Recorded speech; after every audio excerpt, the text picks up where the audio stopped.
2 honor students, perfect grades, perfect futures, perfect love.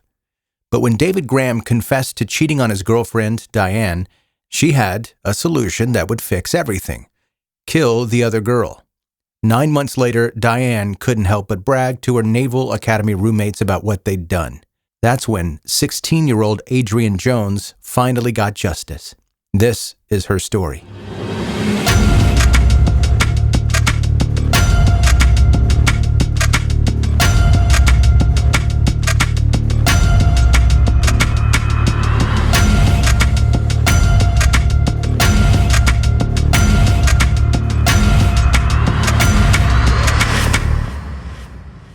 Young love makes people do stupid things.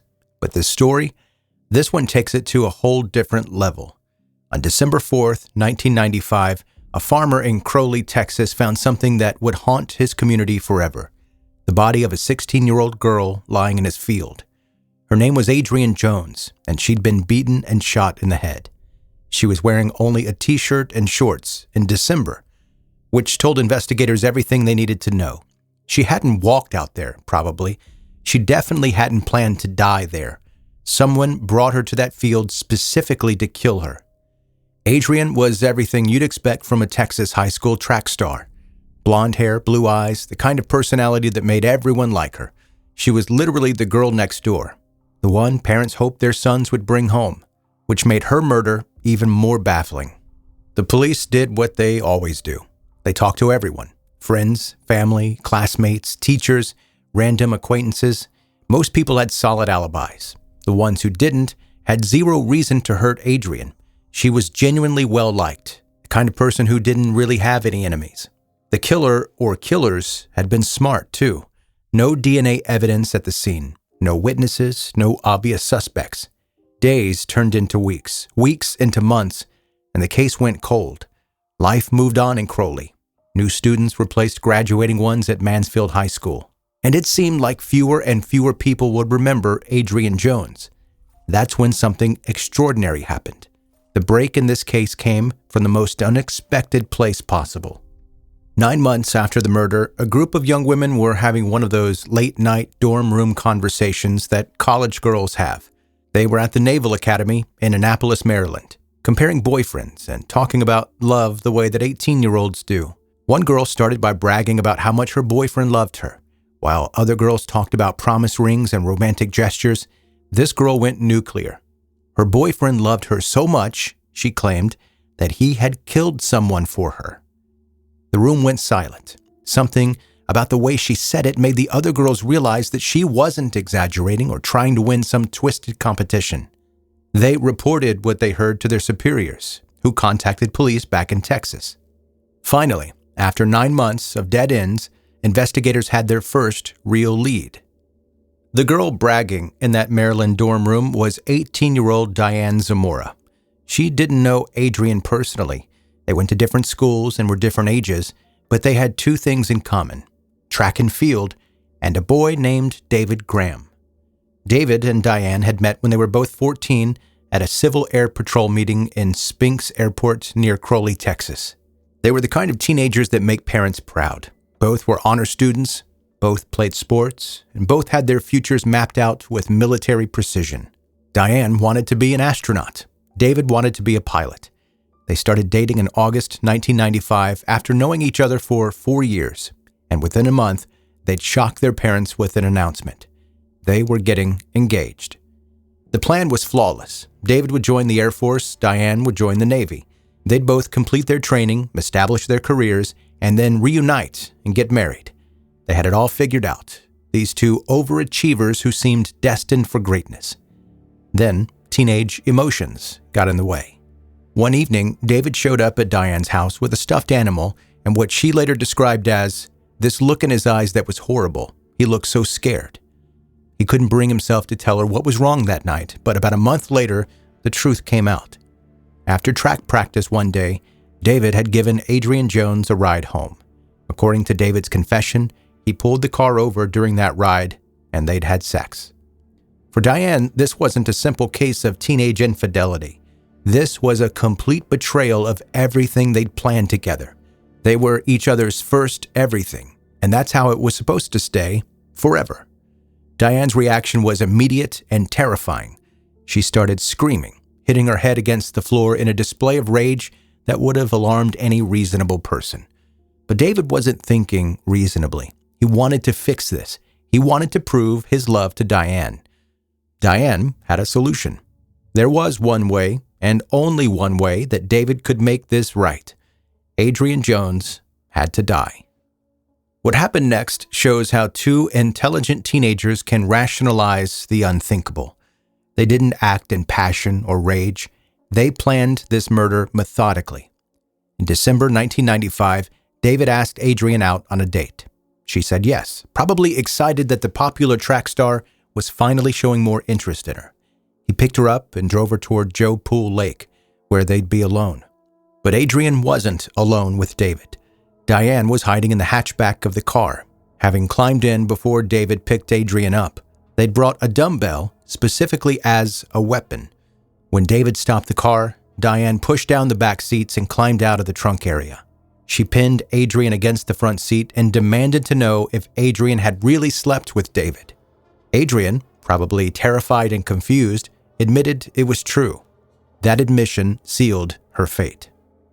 Diane hit Adrianne over the head with the dumbbell, but Adrianne fought back harder than they'd expected. David later described what happened next. Adrianne somehow crawled through the window and, to our horror, ran off. I was panicky and grabbed the Makarov 9mm to follow. To our relief, at the time, she was too injured from the head wounds to go far. David stalked this injured 16-year-old girl through an empty field. When he found where she'd collapsed, he stood over her and shot her twice in the head. The bullets were later recovered from the soil beneath her body.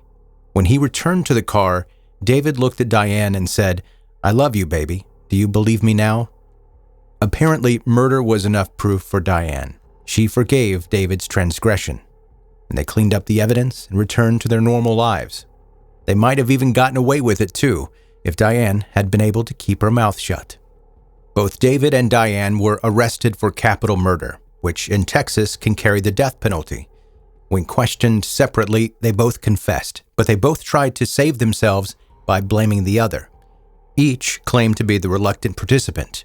Each claimed the other person pulled the trigger, but their original confessions matched, and both the murder weapon and the dumbbell were found in David's room. The only thing standing between these two teenagers and the executioner was the judge, and one unlikely ally. Adrian's mother, Linda Jones, did something that shocked everyone involved in the case. She petitioned the court to spare David and Diane from the death penalty. "It's difficult to lose a child," she told reporters, "but to see other children die is pointless." The judge listened to Linda's plea, and the case proceeded to what became one of the most watched televised court proceedings in Texas at the time. The question wasn't whether David and Diane were guilty. They'd already confessed. The question was what degree of guilt would determine their sentences. Murder would mean they'd intentionally killed Adrianne. Capital murder would mean they'd kidnapped her with the intention of killing her. The difference would determine whether they faced life in prison or death. The prosecution argued that luring Adrianne out of her house under false pretenses constituted kidnapping. The jury agreed. David and Diane were convicted of capital murder, but with the death penalty off the table, thanks to Linda Jones, they received the only sentence left: life imprisonment with the possibility of parole after 40 years. Both David Graham and Diane Zamora are currently serving life sentences. They'll be eligible for parole in 2036, 40 years after their conviction. They'll be in their late 50s if they're ever released. Since the trial, Adrian's family has mostly stayed out of the spotlight, but Linda Jones's words at the sentencing hearing still resonate. "The end of this day is not the end of my life or my family's life, but I hope that everyone remembers our daughter with the integrity that she had, because she's still among us, watching us. I remember her eyes with joy." This case became known as the Cadet Killers case, and it's easy to see why it captivated the nation. Two teenagers who seemed to have everything going for them: looks, brains, promising futures, threw it all away for what amounted to a teenage mistake.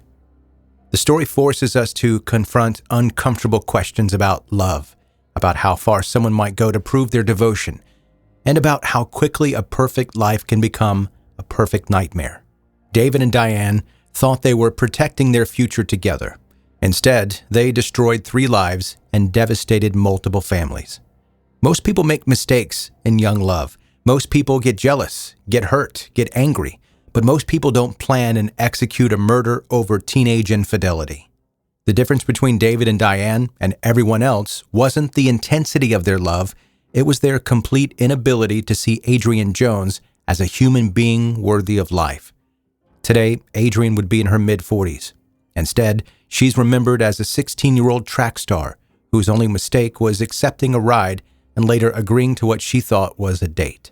Her killers robbed her of a lifetime of possibilities, all for a love that wasn't even worth preserving anyway. The most tragic part?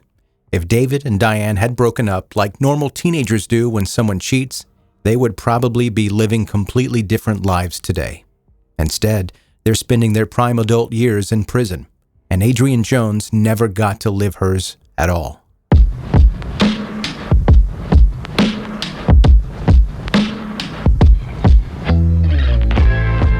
Thanks for listening to 10-Minute Murder, bingeable true crime stories.